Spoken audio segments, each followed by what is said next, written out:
Je remercie Dieu de pouvoir me tenir devant vous en ce matin, parce que sans Dieu, nous ne sommes rien. Et en ce matin, nous allons tourner nos Bibles dans le livre de 2 Chroniques au chapitre 20, et nous allons voir comment notre Dieu est merveilleux et comment notre Dieu est puissant. Amen. Et le chant de ce matin nous dit qu'il est saint, et il est grand, il est tout-puissant. Et en ce matin, nous allons nous rendre compte que si nous nous rangeons du côté du Seigneur, nous avons déjà la victoire. Amen. Le texte de ce matin nous parle d'un serviteur de l'Éternel. Il nous parle d'un roi qui s'appelle le roi Josaphat.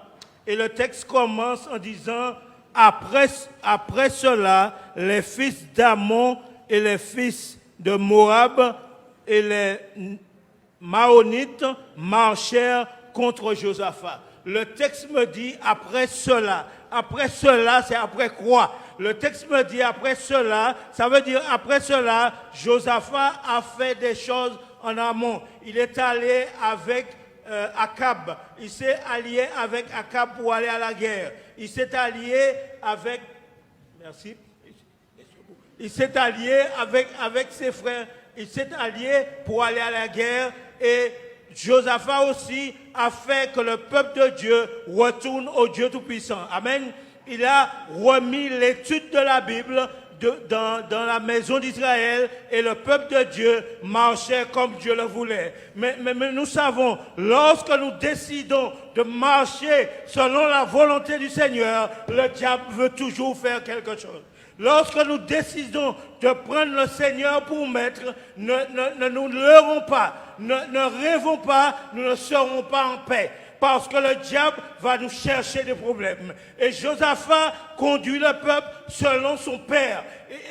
Madame m'a dit qu'il est resté dans les droits fils de son père. Ça voudrait dire qu'il a fait que les idoles soient renversées. Il a fait que les hauts lieux soient renversés. Et on se dit, un roi comme ça, il ne doit pas avoir de problème. Mais laissez-moi vous dire quelque chose. Lorsque vous décidez de travailler pour le Seigneur, les problèmes commencent. Lorsque vous décidez de vous mettre au service du Seigneur, l'AVC arrive. Lorsque vous décidez de vous mettre au service du Seigneur, le voisin se fâche. Et Josaphat a décidé de se mettre au service du Seigneur. Et nous voyons que les fils d'Ammon et tous les autres se sont déchaînés. Mais mes amis, lorsque le diable se déchaîne contre vous, lorsque le diable se lève contre vous, il y a un seul endroit où vous pouvez se tourner. Alléluia. Il y a une seule personne où il faut appeler. Josaphat va se tourner vers Dieu. Amen. Josaphat va se tourner. Les fils d'Ammon viennent. Josaphat a peur. Mais sa peur ne le fait pas se tourner vers sa femme. Sa peur ne le fait pas se tourner vers ses conseillers. Sa peur ne le fait pas se tourner vers le premier ancien. Sa peur ne lui fait pas se tourner vers la directrice de l'école du sabbat. Sa peur le fait se tourner vers le Dieu puissant. Alléluia. Et nous pouvons nous dire qu'en ce matin, si nous avons des problèmes, si nous avons des difficultés, si nous avons peur, le Dieu Tout-Puissant est là en train de nous attendre. Le texte me dit que Josaphat, lorsque l'ennemi arrive, il lui fait peur. Oui, il a peur, mais il sait vers qui se tourner. Amen. Il sait vers qui se tourner. Et nous aussi, nous avons la même personne vers laquelle nous tourner lorsque nous sommes dans les difficultés. Lorsque nous avons des problèmes, ne nous tournons pas vers nos frères et sœurs, parce que l'être humain est faillible. Vous allez dire un secret à quelqu'un, c'est dans la rue demain. Ce n'est pas de cette église, hein, d'autres églises. Mais vous allez dire un secret, c'est dans la rue. Vous allez dire quelque chose à quelqu'un, que j'ai un problème, j'ai une difficulté, et vous lui dites ça sincèrement, et elle prie avec vous. Mais après la prière, bien souvent, elle a fait une campagne d'évangélisation sur vous. Le texte me dit que Josaphat avait toute personne en Israël pour se tourner vers lui, mais il se tourne vers l'Éternel. Parce que lorsque vous tournez vers l'Éternel, vos affaires sont en sécurité. Le texte me dit que Josaphat va se tourner vers l'Éternel dans sa frayeur, le texte me dit, Josaphat au verset 4 va invoquer l'Éternel et toute la ville. Alléluia. Mes amis, lorsque nous avons un problème, normalement, chrétiennement parlant, lorsqu'un frère a un problème, toute l'église est un problème. Il n'y a pas d'amen, c'est pas vrai. Même si vous avez les masques qui chantent amen. Hein? Toute l'église normalement est un problème lorsqu'un frère a un problème. Amen.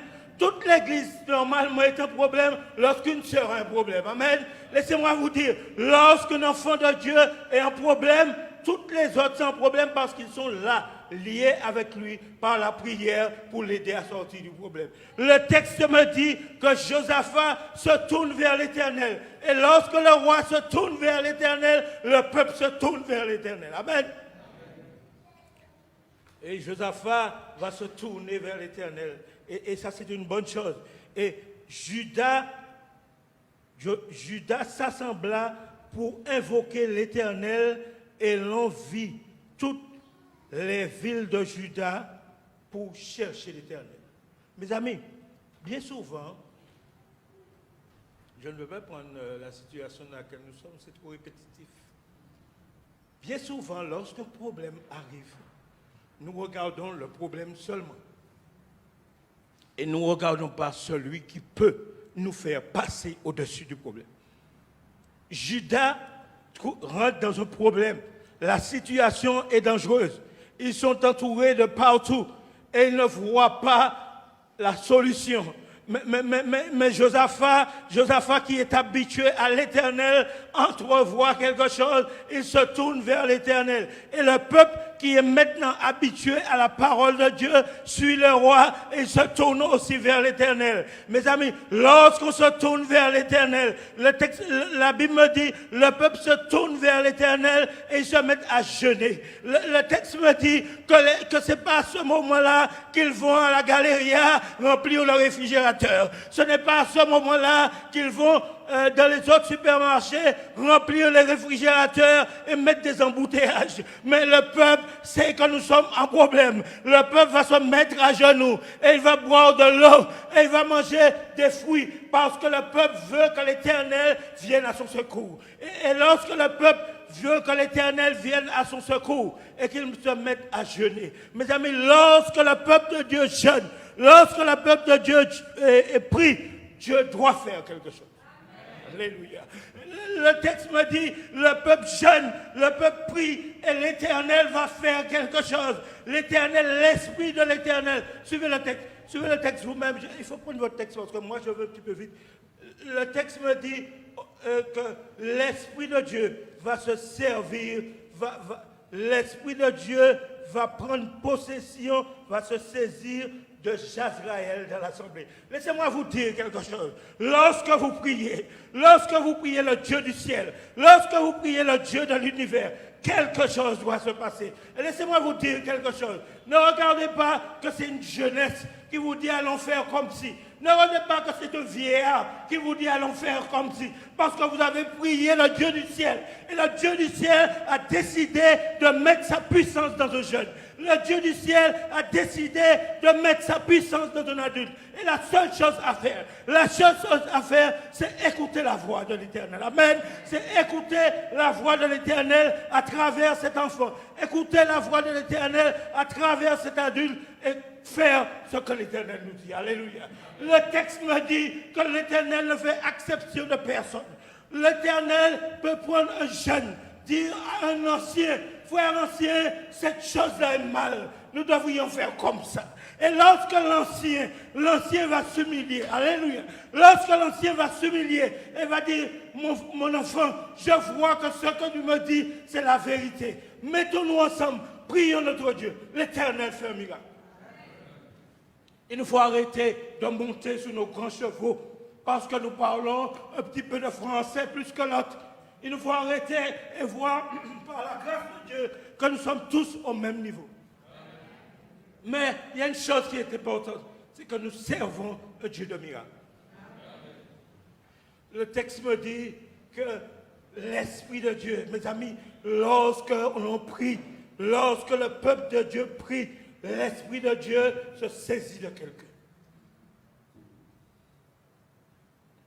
Et ce matin, l'Esprit de Dieu s'est saisi de Israël et il va encourager le peuple. Alléluia.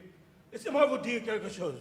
Lorsque l'Esprit de Dieu se saisit de vous, ce n'est pas pour vous faire avoir plus peur. Lorsque l'Esprit de Dieu se saisit de vous, ce n'est pas pour courir, c'est pour prendre courage. Fortifie-toi et prends courage car la délivrance arrive. Alléluia. L'Esprit de Dieu se sert de Israël et il va réconforter le roi et il va réconforter le peuple.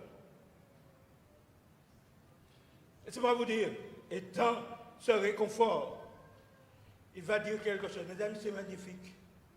L'Éternel va dire, et Israël va dire, soyez attentifs tous Juda et habitants de Jérusalem. Nous sommes au verset 15. Et toi, roi Josaphat, ainsi vous parle l'Éternel. Ne craignez point et ne vous effrayez point devant cette ennemie nombreuse, car ce ne sera pas vous qui combattrez. Alléluia. Laissez-moi vous dire quelque chose. Lorsque vous avez décidé de changer de nom et de devenir enfant d'adoption de Jésus-Christ, alléluia. Laissez-moi vous dire, les combats ne sont plus à vous. Les combats ne sont plus à vous, c'est Jésus qui combat pour vous. Et le frère vient, il dit, roi Josaphat et tout le peuple, ne craignez pas, n'ayez pas peur. C'est vrai que vous aurez peur, puisque la peur existe. Mais lorsque la peur arrive, la peur ne doit pas nous faire chercher quelqu'un d'autre. La peur ne doit pas nous faire chercher une réponse de quelqu'un de faillible. La peur doit nous pousser à aller vers l'Éternel parce que c'est lui qui a promis de combattre pour nous. Alléluia. Le texte me dit qu'il vient et il dit au peuple et au roi Josaphat, vous n'aurez pas à combattre. Mes amis, lorsque l'Éternel dit que vous n'aurez pas à combattre, la victoire est déjà remportée. Laissez-moi vous dire quelque chose. Arrêtons de nous battre contre nos péchés. Arrêtons de nous battre contre nos mauvaises habitudes. Mettons-les devant l'Éternel et l'Éternel combattra pour nous. Trop souvent, nous avons essayé de combattre nos péchés. Je peux vous dire ça par expérience. Nous avons essayé de combattre nos péchés. Et plus nous combattons, plus nous péchons. Plus nous combattons, plus nous péchons. Mais lorsque nous laissons la chose à l'Éternel, nous sommes étonnés de voir que l'Éternel combat pour nous. Alléluia. Laissez-moi vous dire, il nous faut comprendre qu'au moment où nous sommes, dans la situation où nous sommes, dans ce monde, nous combattre le mal, nous n'arriverons pas. Mais donnant à l'Éternel la première place, l'Éternel combattra pour nous. Et nous avons vu l'Éternel envoie un message.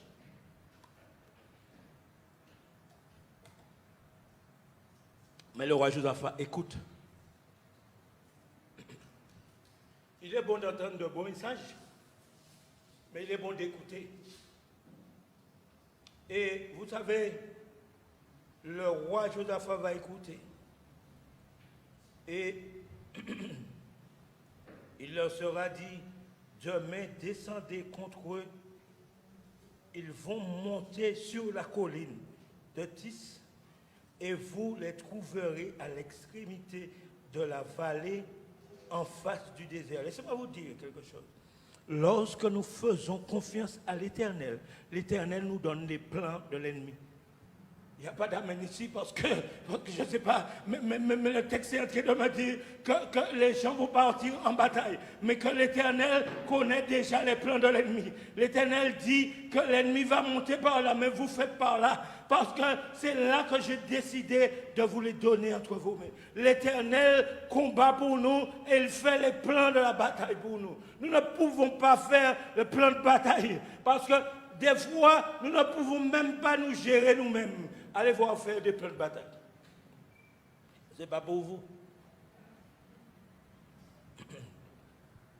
Alors, l'Éternel dit, vous n'aurez point à combattre dans cette affaire. Présentez-vous, au verset 17, présentez-vous et tenez-vous là, et vous verrez la délivrance que l'Éternel a pour vous. Laissez-moi vous dire, il faut arrêter de se battre contre soi-même. L'Éternel dit, mon enfant, je t'ai dit de venir à moi. Mais je t'ai dit aussi que je vais prendre soin de toi. Arrête de te battre contre toi-même parce qu'avec toi-même, tu as un problème. Toi-même, c'est une difficulté. Mes amis, nous avons des problèmes avec nous-mêmes, avec notre langue, avec notre corps, avec notre pied. Des fois, quand l'Éternel fait que le pied a un petit problème, il ne faut pas se fâcher. Il faut dire merci Éternel parce que tu me permets de marcher toujours. Hein? Arrêtons de pleurer. Mais l'Éternel dit qu'il va prendre soin de nous et nous n'aurons pas à combattre dans cette affaire. Mes amis, dans l'histoire du péché, nous n'avons pas à combattre. La seule chose que nous avons à faire, c'est rester fidèles à l'Éternel. Parce que vous ne pouvez combattre contre un ennemi qui a plus de 6000 ans d'existence. Et laissez-moi vous dire, le bonhomme connaît tous les rouages. Le bonhomme vous flinte tout de suite. Lorsqu'il a mis la peau de banane à terre, vous ne voyez même pas parce qu'il vous distrait des yeux et vous êtes à plat sur le sol. Mais le texte me dit que l'Éternel, lorsqu'il décide de sauver ceux qui lui sont fidèles, ceux qui lui sont obéissants, il leur dit, restez là et regardez la victoire que j'ai pour vous. Et dans l'histoire de Josaphat, l'Éternel va utiliser quelque chose. Mes amis, l'Éternel va utiliser une chorale. J'ai jamais vu ça dans ma vie. Une chorale va en bataille contre des hommes armés. L'Éternel est au milieu des louanges. L'Éternel dit que je vais vous montrer quelque chose aujourd'hui. Plus vous allez m'endurer, plus les ennemis vont tomber. Plus vous allez chanter, plus vos ennemis seront terrassés. Laissez-moi vous dire quelque chose. Pour ceux qui aiment chanter, vous avez une arme sur vos lèvres. Amen. Pour ceux qui aiment chanter, vous avez une épée sur vos lèvres. Parce que cette épée-là, il fait reculer l'ennemi. Lorsque l'enfant de Dieu loue le Seigneur, le diable recule. Alléluia. Laissez-moi vous dire, il n'y a personne ici. Lorsque l'enfant de Dieu loue le Seigneur, le diable recule. Vous savez pourquoi? Parce que vous êtes en train d'élever le Dieu Tout-Puissant. Et lorsque vous élevez le Dieu Tout-Puissant, le diable ne peut pas se tenir en sa présence. Et Josaphat va prendre une chorale pour aller à la guerre. Mes amis, laissez-moi vous dire, si vous chantez et que quelqu'un vous dise que vous chantez trop, vous lui direz, vous ne savez pas quelle larme le Seigneur a mis entre mes lèvres. Écoutez, vous ne savez pas quelle arme l'Éternel a mis entre mes lèvres. Lorsque je chante, je rends gloire à Dieu. Lorsque je chante, le Seigneur est content. Et lorsque je chante, le Seigneur se manifeste. Alors, si vous aviez peur de chanter, commencez à chanter. Parce que lorsque vous allez commencer à chanter, il n'y aura plus de corona. Vous n'avez pas entendu. Lorsque vous allez commencer à chanter, vous doutez, lorsque vous allez commencer à chanter la gloire du Dieu du ciel, toute chose peut se passer. Parce que Dieu, ce Dieu-là, c'est le maître de l'univers. Et nous allons voir que le peuple va faire confiance à l'Éternel. Mais mes amis, la chose qui est la plus intéressante, le texte me dit, lorsque Josaphat va se présenter devant l'Éternel, Josaphat va visage contre terre.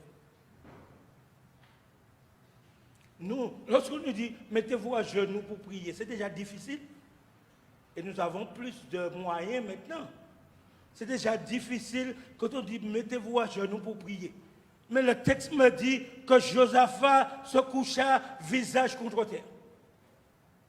Josaphat était dans l'adoration totale. Et lorsqu'on dit on prie, il y a des gens qui sont debout, il y a des gens qui sont même couchés. Mais, mes amis, la prière, on s'adresse à l'Éternel. C'est visage contre terre. Je vous demande pas de faire ça, non? Mais le texte me dit que Josaphat, c'est ce qu'il a fait.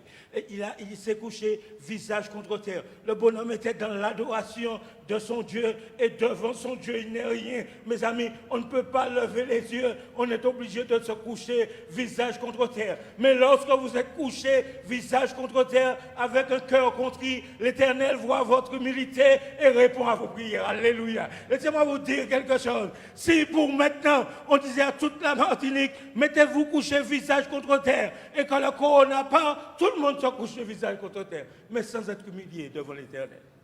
Laissez-moi vous dire, Josaphat va faire une chose, il va se coucher visage contre terre, mes amis, et pas Josaphat seulement, la chose qui est la plus belle, tout Jérusalem. Ça voudrait dire que ce roi est un exemple, un bon exemple.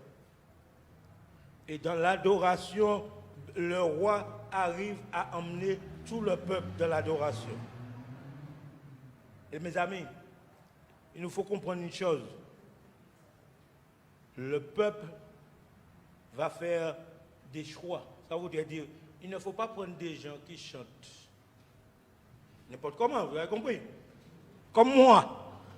Il faut prendre des gens qui savent chanter et diriger le chant à la gloire de Dieu. Le peuple va faire un choix. Il va choisir ces gens-là pour commencer la louange.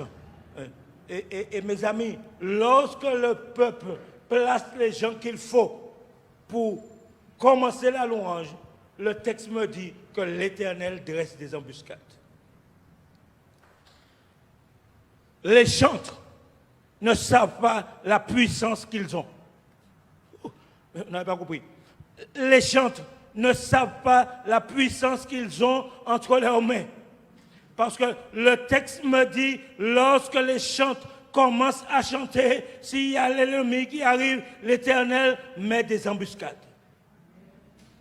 Ça voudrait dire quoi? Lorsque avant le message, tu chantes à l'Éternel, l'Éternel prépare son assemblée à recevoir son message. Et l'esprit malin est sorti de la salle.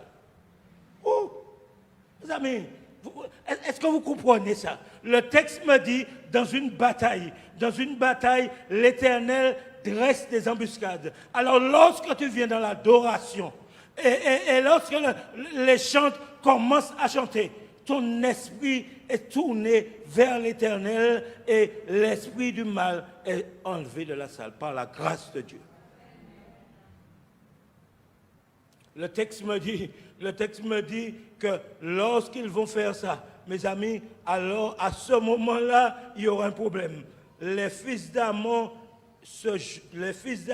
et les fils de Moab se jetèrent sur les habitants de la montagne de Sia pour les dévouer par interdit. Quand ils eurent fini avec les habitants de Sia, ils les aidèrent à se les uns les autres, ils se mirent à se détruire les uns les autres. Ça voudrait dire, lorsque nous sommes alliés dans une bataille, les bonhommes sont alliés dans une bataille, mais comme l'Éternel va dresser une embuscade, on ne voit plus son ennemi. On tue même, ils se battent l'un l'autre. Pourquoi? Parce que l'Éternel a décidé de dresser une embuscade. Laissez-moi vous dire, bien souvent, nous avons des difficultés, des problèmes. Et nous prions Dieu pendant 10 ans. L'Éternel entend, mais l'Éternel répond en son temps. Et l'Éternel va répondre là parce que Josaphat va répondre sa plainte devant l'Éternel. Et l'Éternel va confondre les armées qui va les faire se tuer entre eux. Laissez-moi vous dire, le Dieu que nous servons, lorsque Josaphat l'appelle, il dit, n'es-tu pas Dieu dans les cieux? Josaphat est en train de nous dire quelque chose. Lorsque Dieu est Dieu dans les cieux, ça veut dire que c'est lui qui a créé le ciel, la terre, tout est à lui. Et Josaphat va faire, j'aime bien ces bonhommes, ils font toujours un rappel à Dieu. On aurait dit que Dieu oublie qu'il est Dieu dans les cieux, mais il le rappelle toujours, n'est-ce pas toi qui es Dieu dans les cieux? Est-ce que des fois nous ne devrions pas demander à Dieu si il n'est pas Dieu dans les cieux pour nous et croire qu'il peut répondre à nos prières? Il nous faut comprendre une chose. Dans cette bataille, l'Éternel a combattu pour son peuple. Et dans notre bataille-là, l'Éternel veut combattre pour nous. Sommes-nous disposés à le laisser prendre en main notre bataille et nous emmener à la victoire? Ou bien voulons-nous nous-mêmes combattre pour avoir une victoire qui sera une défaite? L'Éternel veut combattre pour nous aujourd'hui même. Sommes-nous prêts? L'Éternel veut que nous puissions l'adorer, le louer. Sommes-nous prêts? Ou après, lorsque nous sortons ici, on écoute notre petit son. Vous comprenez? Parce qu'il y a des sons qui sont bons. Mais l'Éternel dit que je voudrais que vous me louiez avec des cantiques et des psaumes, avec des chants d'action de grâce. Mais bien souvent, lorsque nous louons, on ne loue pas l'Éternel, on loue tous les stars de ce monde. Et lorsque nous sommes en problème et en difficulté, qu'est-ce que nous allons prendre? C'est eux que nous allons nous tourner vers pour écouter leur son qui fait balancer nos cœurs, mais qui ne fait rien pour nous. L'Éternel nous dit en cet après-midi, il est temps pour vous de tourner les yeux vers moi parce que je suis prêt à remporter les batailles pour vous. Et mes amis, lorsque l'Éternel s'est introduit dans cette bataille, la victoire a été parfaite. Amen. Et la victoire a été tellement parfaite que Israël va descendre et il va trouver toutes les armées mortes en bas. La chose la plus importante, lorsque l'Éternel te donne la victoire, il te donne la richesse avec. Le texte nous dit que les gens vont passer 4 jours à ramasser des biens. Mes amis, notre Dieu, le Dieu que nous servons, est disposé à nous emmener à la victoire. Est-ce que nous sommes d'accord? Est-ce que nous sommes prêts à laisser Jésus rentrer dans nos vies? Ou bien est-ce que nous voulons toujours nous cacher nos secrets et empêcher au Seigneur d'entrer dans nos vies et de combattre pour nous, de combattre nos vices pour nous, de combattre nos difficultés pour nous, parce que c'est lui seul qui peut remporter la victoire sur ces problèmes. Si nous sommes disposés à faire cela, donnons à Jésus notre cœur et louons-le, bénissons son Saint-Nom. Plus nous allons le louer, plus nous allons le bénir, plus il va remporter des victoires dans nos vies. Le mensonge ne sera plus, la médisance ne sera plus. Nous ne dirons pas je t'aime et puis lorsque la personne est partie, nous faisons non, ça ne sera plus. Le ne sera plus parce que l'Éternel va prendre place dans nos vies. Le vœu de mon cœur pour vous et pour moi, c'est que nous puissions avoir l'attitude de Josaphat et de son peuple et que l'Éternel puisse nous bénir pour sa gloire. C'est le vœu de mon cœur pour vous et pour moi.